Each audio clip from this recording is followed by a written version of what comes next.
Donc voilà ce que ça fait une ruche trop attaquée par le frelon asiatique. C'est ma cinquième, elle est morte. Hein. Tiens, il y en a un qui tourne là de frelon, voilà. Ah mais tout de suite, hein. Et pourtant, je vois pas l'heure qu'il est, mais il est pas tôt. Et ils sont là en fait jusqu'à tomber de la nuit. Hein. Donc voilà, c'est envahi par la fausse teigne.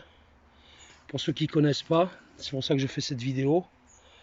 J'ai bien envie de couper pour taper ce frelon là. C'est incroyable, c'est incroyable. Il y en a partout, ils reviennent, on a beau faire, c'est insupportable. J'ai déjà un pote qui a arrêté l'apiculture, il a tout vendu. Il en a marre, il n'en peut plus. Voilà, il y a des vers de fausse teigne sur les cadres. Ils sont lourds, hein, ils sont pleins de miel. Donc là, j'ai pas de protection, j'ai rien. Je sais qu'il n'y a plus rien dans la ruche. Il y a 2 semaines de ça, il y avait une reine. Bon, j'avoue qu'elle pondait pas. Hein. Voilà ce que ça fait pour ceux qui ne savent pas ce que c'est que la fausse teigne. Voilà, c'est ça. C'est ça, donc il y a des vers partout, c'est dégueulasse. Non, franchement,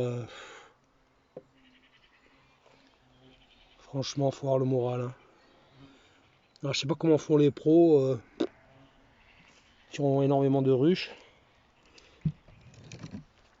Pour moi, 5 ruches, c'est énorme en fait. Hein. Donc de toute façon, je vais la laisser ouverte cette ruche. Tant pis. Hein. Après, de toute façon, excusez-moi, je bouge parce que j'enlève les cadres. Comme je vous dis, je suis pas en tenue, j'ai rien. Voilà, qu'est-ce qu'il y a au fond? C'est quoi les abeilles mortes? C'est quoi? J'arrive pas à voir ce que c'est. Donc vous voyez que on les gêne pas les frelons asiatiques, hein, ils sont là. Voilà, non, ça les gêne pas du tout. Bon, ils tournent autour de moi quand même. Je l'embête, hein. En fait, je l'embête. Bon voilà, c'est tout. Donc la fausse teigne, c'est ça. Hein, ça fait une espèce de toile immonde. Ah bah de rester à ciel ouvert, ça va pas leur faire du bien. Bon, cette ruche a été pillée d'ailleurs. Hein. Elle a été pillée et repillée. Là, je peux pas être toujours là parce que bah, je travaille. Hein. J'ai un boulot, hein. Apiculteur, c'est pas mon métier. C'était à la base un loisir. Voilà. Donc comme vous pouvez le constater, il y a plein de miel encore. Hein. Il y a plein de miel, il y avait plein de réserves. Donc on ne veut pas dire que ce soit ça qu'elle soit morte. Hein. Voilà. Ça sent le miel d'ailleurs. C'est ce qui affole les frelons. Donc je vais tout remettre. Voilà, je vais tout remettre. Voilà, comme ça. Et puis je vais laisser ouvert. Voilà, les frelons pourront venir. Et si pendant ce temps-là, il laisse mes abeilles tranquilles, alors lui, il tourne vraiment autour de moi, lui. Hein, c'est rare. Hein. D'habitude, on les intéresse pas beaucoup. Mais je l'embête en fait. Il aimerait bien s'approcher de la rue. Je vais te laisser. Oh, bah, il y en a 2 maintenant. Voilà. Laissez mes abeilles tranquilles, venez là, plutôt. Voilà. Donc c'est ma cinquième.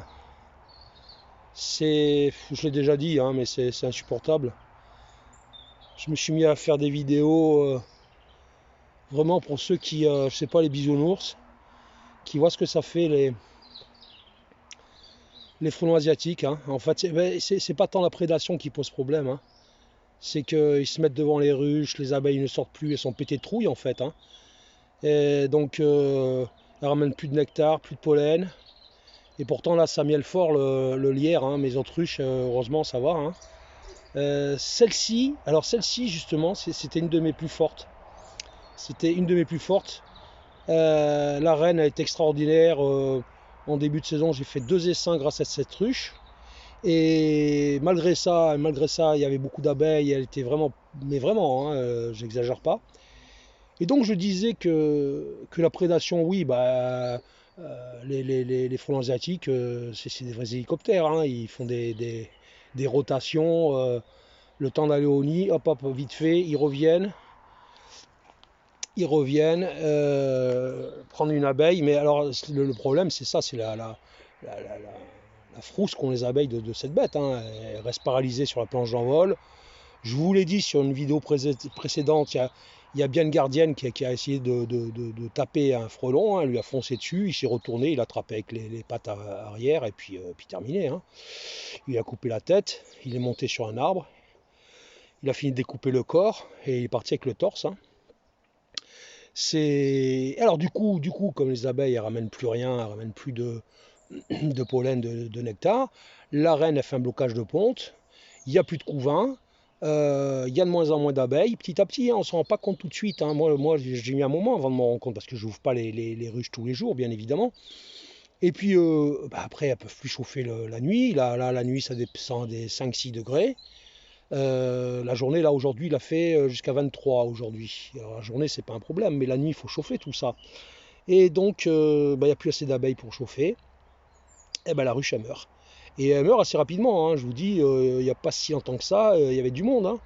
Alors peut-être parce qu'elle est en bout de ligne, je sais pas, je sais pas.